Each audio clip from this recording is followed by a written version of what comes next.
메시아이신 예수 그리스도의 오심을 5장에서 선포하고 있습니다. 지극히 작은 나라, 지금은 완전히 망할 지경에 놓인 나라지만 그 나라를 딸 군대여 너는 때를 모을지어다.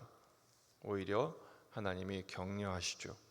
그러면서 그러나 너는 베들레헴 에브라다야 이렇게 선포하고 있습니다. 비록 유다 족속 중에 작은 고을에 불과하지만 너는 너에게서 내게로 나오게 될 것이다. 바로 이스라엘 중에 다스리는 자 메시아가 되기 위해서라고 말씀하십니다. 온택트 양육반에서 베들레헴에 대해서 공부한 바가 있습니다. 몇백 명 되지 않는 아주 작은 고을이었습니다. 그런데 거기에서 새 나라의 통치자 메시아가 오실 것을 말씀하시죠. 도성인 예루살렘에 비해서 지극히 작은 전혀 중요하지도 않고 아무도 주목하지 않는 그곳에서 왜 베들레헴에서 메시아가 나오게 될 것인가? 그것은 언약에 신실하신 하나님의 뜻 때문에 그렇습니다. 사무엘상 17장 12절 말씀을 보면 다윗은 유다 베들레헴 에브라 사람 이세라 하는 사람의 아들이었는데, 다윗이 이세의 아들이었고 그의 고향이 베들레헴입니다. 양치는 목동에 불과한 다윗의 고향. 그 이세는 아무도 주목하지 않는 그런 사람이었습니다. 하지만 언약에 신실하신 하나님께서 그 다윗을 통해서 하나님의 나라의 족보를 이어가시죠. 그리고 그 다윗의 나라와 다윗의 집이 영원할 것을 말씀하십니다. 사무엘하 7장 16절 내 집과 내 나라가 내 앞에서 영원히 보존되고 내 왕위가 영원히 견고하리라 하셨다 하라. 실제로 다윗의 나라, 다윗의 왕권은 남유다의 멸망으로 끝이 나고 말았습니다. 하지만 하나님의 나라의 통치는 거기서 끝나지 않죠. 이사야 11장 10절 그 나라 이새의 뿌리에서 한 싹이 나서 만민의 기치로 설 것이요 열방이 그에게로 돌아오리니 그가 거한 곳이 영화로우리라. 다윗은 하나님 앞에 신실했지만 그의 후손들은 하나님을 떠나게 되고 그의 왕권은 망하게 됐습니다. 하지만 이새의 뿌리에서 한 싹이 나게 하시고 메시아이신 예수 그리스도를 통해서 그 왕권의 영원한 맥을 이어가시고 역사를 성취하시죠. 작고 낮은 그 마을에서 메시아가 이토록 오게 하신 이유는 가장 작고 낮은 자까지 구원하시는 사랑의 왕이신 것을 선포하기 위함입니다.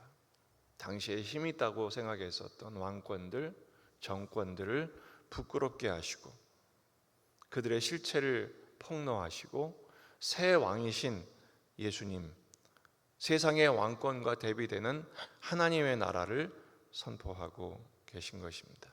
그 나라가 어떻습니까? 이미 4장에서 선포된 것처럼 쫓겨난 자들이 돌아오고 남북이 하나가 되고 하나님이 재판장이 되어주셔서 칼을 쳐서 보습을 만들고 창을 쳐서 낫을 만들며 전쟁할 필요가 없는 나라가 오게 하신다는 것입니다.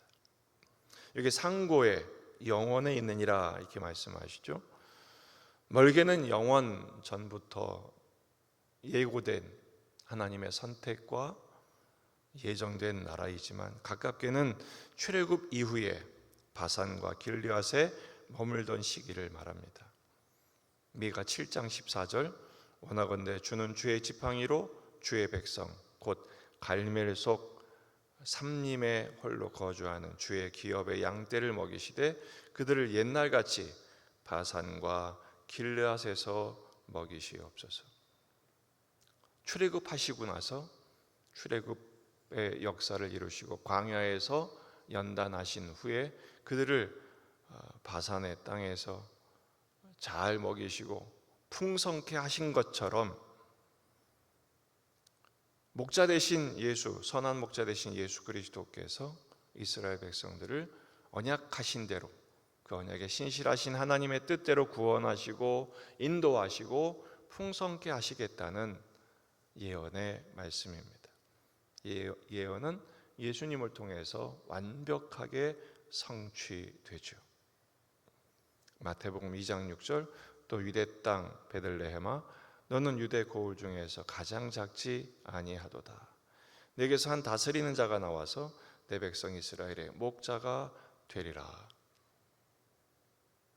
성탄절 때 아주 단골로 등장하는 그 말씀이죠. 예수님은 아기로 오셨지만 우리에게 선한 목자 되어 주셨습니다. 여러분, 지금은 우리가 연약한 자요, 지금은 결핍과 또 고통의 현실을 면하지 못하고 있지만, 그러나 여러분 명심하셔야 될 게 있습니다. 하나님의 통치는 지금도 진행 중입니다. 이미 시작되었고 선하신 목자 예수님께서 우리를 푸른 초장 쉴 만한 물가로 인도해 주실 줄 믿습니다. 작은 고을에서 하나님의 역사는 시작되었고 지금은 왕성해지고 있으며 반드시 마침내 성취될 것입니다. 바로 예수 그리스도의 재림을 통해서 그 역사는 우리에게 완전하게 승리로 이어질 거예요. 따라서 지금 약하다고 낙심하지 마시고 지금 우리 현실이 고난의 현실이라고 포기하지 마시고 이미 성취하신 그 예언의 말씀을 지금 우리의 삶을 통해서 우리를 거룩한 자요 하나님의 자녀다운 자녀로 빚어가시는 과정인 것을 믿으시면서 주님이 허락하신 십자가의 길을 당당하게 감당하십시오. 우리 주님도 그 길을 먼저 가셨습니다. 그 주님이 내가 승리했다 말씀하신 것처럼 우리도 주님 안에서 믿음으로 승리를 선포하고 감사함으로 현실을 이겨내십시다. 바로 그가 우리의 삶의 현실에서 완성하신 주님의 구원의 역사를 누릴 뿐 아니라 증거하는 삶의 현장이 될 것입니다. 말씀대로 다스리시는 하나님의 나라, 그 말씀대로 순종함을 통해서 하나님의 뜻을 이루시고 오늘도 오늘에 합당하는 예로 능히 감당할 수 있도록 역사하실 것입니다. 그 은혜의 십자가의 삶을 누리시고 증거하시기를 주의 이름으로 축원합니다. 기도하십시다. 말씀을 붙들고 우리 자신과 가정과 교회와 지역의 복음화, 민족의 복음화, 세계의 복음화를 위해서 그리고 환우들을 위해서 군인 아들들 또 수험생들을 위해서 여름 행사를 위해서 기도해 주시기 바랍니다. 다 같이 기도하겠습니다.